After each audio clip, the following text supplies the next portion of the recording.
This is undoubtedly going to be one of the most important videos that you watch on cardio because a lot of people do not know how to approach this. And what we're going to talk about today is how to progress your cardio, not just in the realm of fat loss, but also endurance and performance. So what tends to happen is a lot of people will do X amount of cardio. They'll start a program, they'll start a fat loss journey, whatever it is, and be like, okay, I'm going to do 30 minutes of cardio after every workout. All right, what that says to me is there's not a plan in place. Would you immediately start working out, weight training if you've never weight trained before and start working out 5 days a week?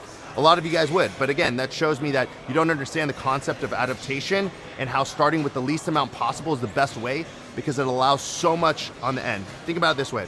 Instead of me starting a weight training program or cardio program and doing it 5 days a week right off the bat, if I could get just as much benefit or the benefit I needed from just 1 day a week, take that as far as I can, then go to maybe 2 days a week, then 3 and 4, don't you think that allows me a lot more time saved, right? Also a lot more progression and a lot more things that I can improve on later, rather than, okay, I'm already starting out at 5 days, where are you gonna go from there? You can only go harder.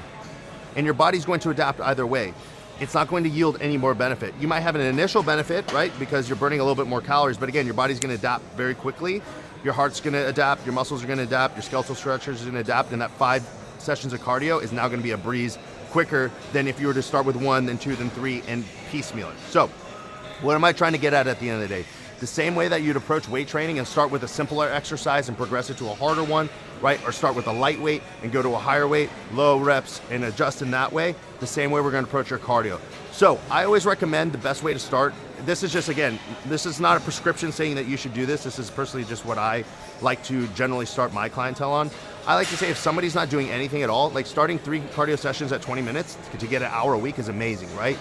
We'll talk about steps in a different light. It is gonna take the same approach, but steps is very simple. You just increase steps, right?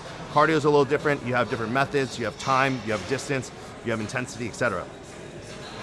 Once I start to see, with all variables staying consistent, right? I haven't changed their diet, I haven't changed anything in their lifestyle, that the cardio that they've been doing seems to no longer be effective, right? I might increase cardio in increments of 5 to 10%. So I might go from 3 20 minutes to 4 20 minutes, or 3 20 minutes to 3 25s, etc., right? In addition, your heart rate is important. So again, like I've explained in other videos, the heart is a muscle.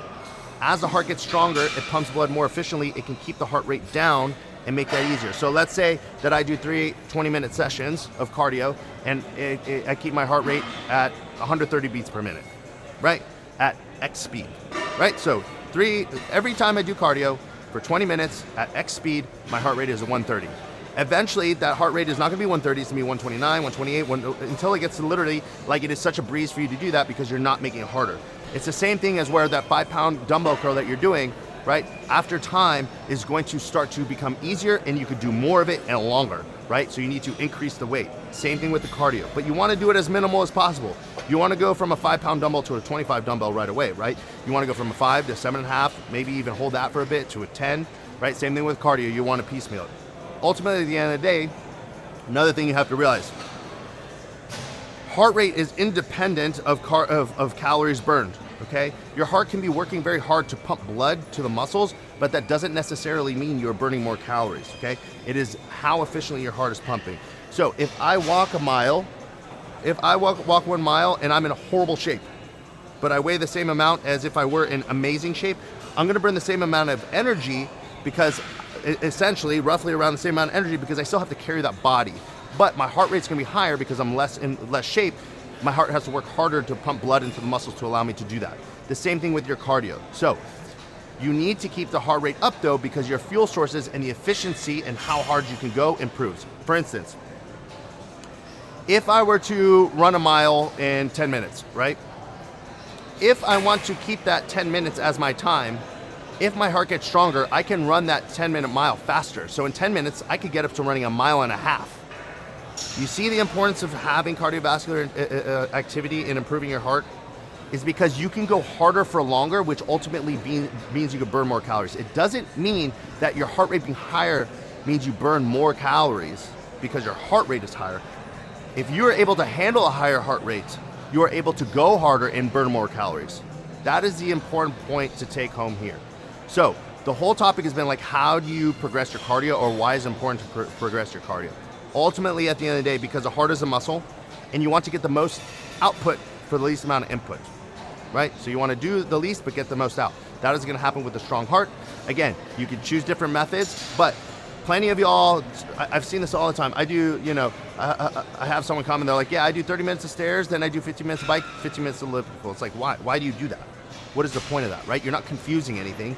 You're going from a good energy expending method to a worse one to a good one, right? If you're, depending on what order you're doing it. At the end of the day, you could stick on the same thing. It's about making it tougher. Like, does a cable bicep curl, is that harder than a dumbbell bicep curl? Not necessarily if it's the same load, right? The cable would be a little bit easier because it's more stable, right? You could probably go heavier. So that means if you're choosing between an elliptical and a treadmill, probably should be going harder on the elliptical because it's a little bit more fixed. So at the end of the day, that is my approach. If you like the information and you like more, please subscribe to my channel. And if you'd like to know what it takes to work with us, please go to the link in my bio, fill out the application, we'll reach out to you.